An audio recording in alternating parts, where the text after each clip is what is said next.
सलाम। धन्यवाद देना चाहता हूं डॉक्टर सुधांशु जी को, जो इस काम में नींव की ईंट के रूप में काम कर रहे हैं।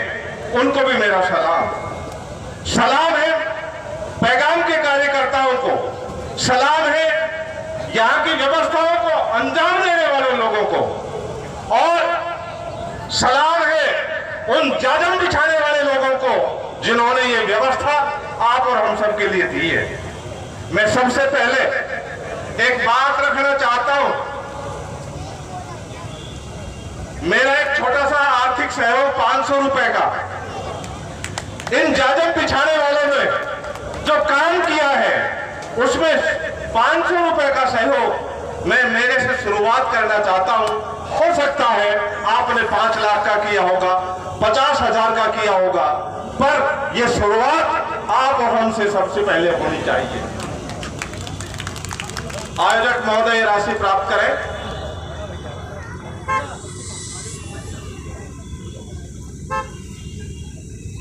मेरी उम्र 63, प्राइमरी से डिस्क्रिमिनेशन को मैंने पहली बार देखा, और वो डिस्क्रिमिनेशन क्या था कि हमारा नंबर केवल पानी खींचने वालों में रहता था, ढाणे में बैठने का अधिकार हमें नहीं था। उस दिन से ये सूल चुभी हुई है। ये उस दिन से मेरे विचार से जिस तरह से मेरे सूल चुभी हुई है, ये मंच पर बैठे लोगों के भी कहीं न कहीं जरूर कोई सूल चुभी हुई है जब यहाँ बैठे हुए हैं, और जब ये लोग संघर्ष कर रहे हैं। मैं उस राज्य से आता हूं जब पानी के नाम पर विद्यार्थी को मार दिया जाता है। यहां भी एक भाई बैठा था कोली समाज से, मूंछ रख रहा था। मुझे हैरत हो रही थी कहीं राजस्थान का तो नहीं है। मूंछ रखने पर आदमी को मार दिया जाता है, घोड़ी चढ़ने पर व्यक्ति को अपमानित किया जाता है। उस देश में प्रकृति के संयोग से हमें जन्म मिला। ये मेरे हाथ में नहीं है, आपके हाथ में नहीं है कि आप किस मुल्क में पैदा होंगे, किस जाति में पैदा होंगे, किस धर्म में पैदा होंगे। मेरे विचार से आपके हाथ में नहीं है। ये सिर्फ और सिर्फ प्रकृति की देन है कि आपको कहां जन्म मिला है। पर एक बात जरूर कहना चाहता हूं, आप बहुत बड़े नेता हो सकते हैं, पर जहां आपकी नाक गड़ी है, कभी उसकी आपने खोज खबर ली है क्या?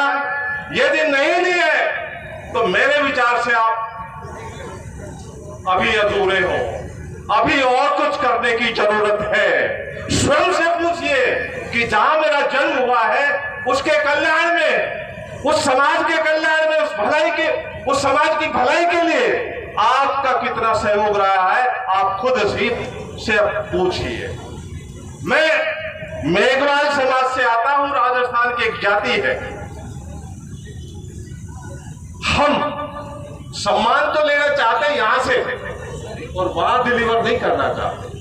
ये कब तक चलेगा? ये विचार तो करो आप लोग। मेरे से पहले डॉक्टर साहब मेरी बात को छीन करके कह गए। मैं कल से सुन रहा हूं, जिन लोगों ने मुझे प्रभावित किया, उसमें सबसे पहला आदमी महमूद जात्रा साहब, मैं सही नाम ले रहा हूं तो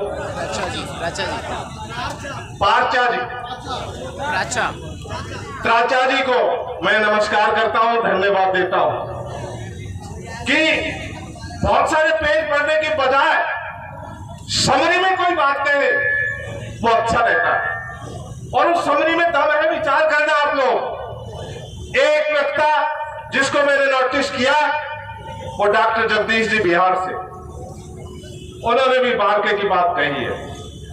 इसलिए मैं एक बात पूछना चाहता हूं आप और हम सबसे कि इस कारवां का लीडर किसको बनाया है?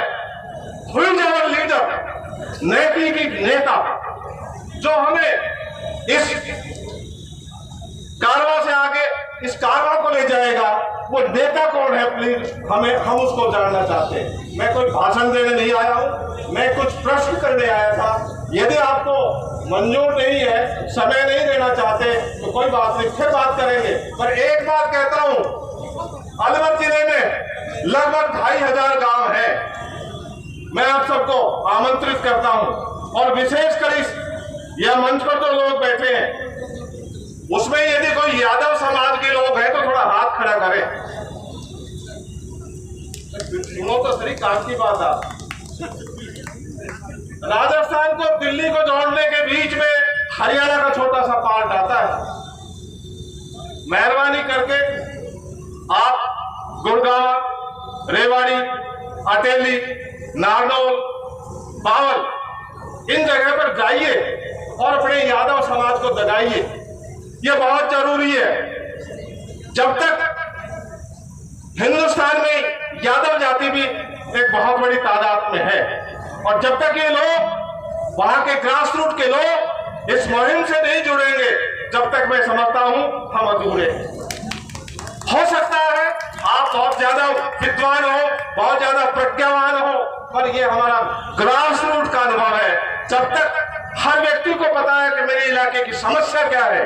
आप सब लोग डॉक्टर हैं, बीमारी का डायग्नोज आप अपने अपने हिसाब से दे रहे हैं। इस डायग्नोज को जो आपने चिन्हीकरण किया है उसको एकजुट बना करके और हमें लागू करना होगा।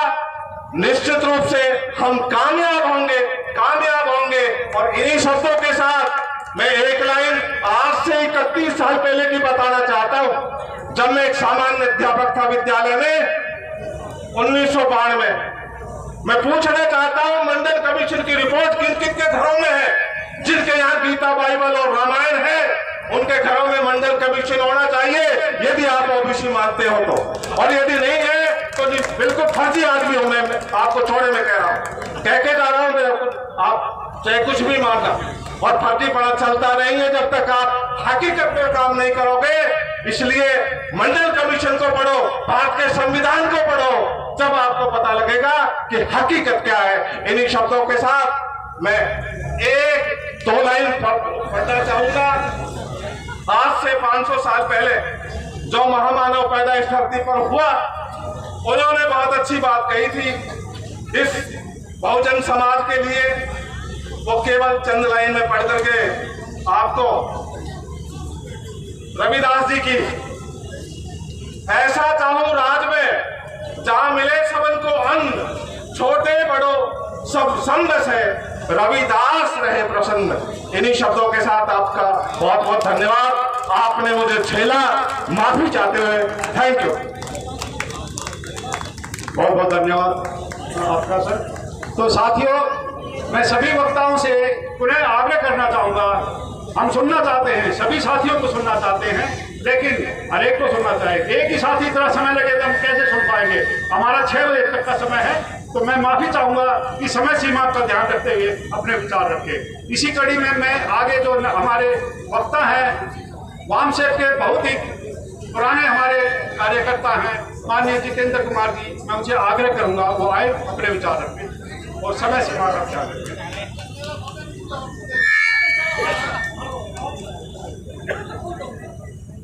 सम्मानित मनचासी सभी नेतागण, मंडल में बैठे